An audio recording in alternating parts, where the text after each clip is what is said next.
तुम्ही तुमच्या गाड्यांमध्ये जे पेट्रोल भरता ते 100% पेट्रोल नसून त्याच्यामध्ये मिलावट केली जाते। तर काय आहे ती मिलावट? भारताचे केंद्रीय रस्ते व महामार्ग मंत्री नितीन गडकरी यांचा या गोष्टीशी काय संबंध आहे? त्यांना सोशल मीडियावर एवढे ट्रोल का केले जात आहे? या सर्व गोष्टींचा उलगडा आज आपल्या व्हिडिओमध्ये केला जाईल। आपल्या गाड्यांमध्ये आपण जे पेट्रोल यूज करतो त्या पेट्रोल मध्ये इथेनॉल मिक्स केलं जातं। तर काय आहे इथेनॉल? आपल्या शेतात जे ऊस, गहू, तांदूळ पिकवलं जातं त्यांचा वापर करून इथेनॉल बनवलं जातं। तर इथेनॉलच का? कारण की इथेनॉल हे पेट्रोल मध्ये चांगल्या प्रकारे मिक्स केलं जातं असा दावा आहे। सोशल मीडियावर सध्या बऱ्याच रील्स व व्हिडिओ व्हायरल होत आहेत ज्याच्यामध्ये लोकांच्या तक्रारी येत आहेत त्यांच्या गाड्यांचे इंजिन खराब होत आहेत, पेट्रोल टँकला मुंग्या लागत आहेत, तसेच आपल्या गाडीचे मायलेज कमी झाले असा दावा करताना काही लोक आपल्याला दिसतात। पूरा देश की गाड़ी को खत्म कर दिया नितिन गडकरी। इस देश के अंदर एथेनॉल ब्लेंडिंग को मैंडेटरी करने वाला नितिन गडकरी जी, ये हो गया पेट्रोल, ये हो गया एथेनॉल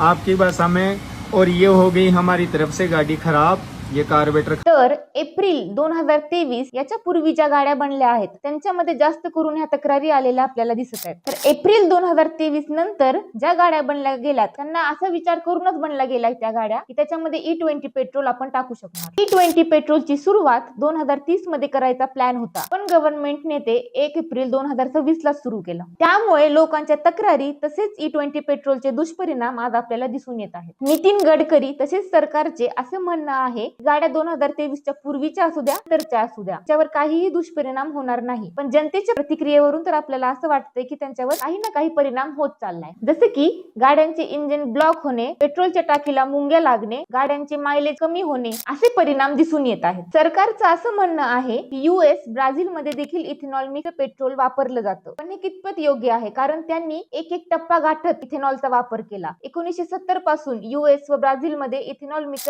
पेट्रोलचा वापर केला जातो। ब्राझील हळूहळू E32 पेट्रोल पर्यंत पोहोचला आहे। तसेच अमेरिकेमध्ये आपल्याला बरेच पर्याय मिळतात जसे की E10, E15, E85, तसेच तुम्हाला ओरिजिनल पेट्रोल हवं असलं तरी पण मिळतं, पण आपल्या सरकारने मात्र आपल्याकडे कोणताही पर्याय ठेवला नाही। ते आपल्यावर थोपवत आहेत की तुम्हाला E20 पेट्रोल घ्यावंच लागेल, तसेच ते वाढत देखील जाईल। E30 बद्दल देखील बोलणी सुरू आहे, तर हे करणं कितपत योग्य आहे? भारतात इथेनॉल मिश्रित पेट्रोलची सुरुवात 2001 मध्ये झाली होती, वाढत वाढत ते प्रमाण 2014 मध्ये 1.5% वर आलं। पुढील लक्ष होतं की 2030 पर्यंत याचे प्रमाण E20 पर्यंत म्हणजे 20% वर आणायचं होतं, पण यांनी याची सुरुवात 1 एप्रिल 2026 लाच केली। इथेनॉलचा वापर करणे हे काही चुकीचं नाहीये, आपल्या देशाला त्याचा बराच फायदा झालेला आहे आणि भविष्यात पण त्याचा फायदा होणारच। जसं की बाहेरच्या देशाकडून आपण बरेच तेल आयात करतो, बाहेरच्या देशातून 85% इतके खनिज तेल आपल्याला आयात करावे लागते। याच्यामध्ये सरकारची पूर्णपणे चूक नाही, फक्त चूक एवढी आहे की ज्या वर्षीचं टार्गेट होतं त्याच वर्षीपासून सुरुवात करायला पाहिजे होती। घाई गडबड याच्यामध्ये झालेली आपल्याला दिसून येते। 2030चं टार्गेट आपण 2026 मध्ये करतोय,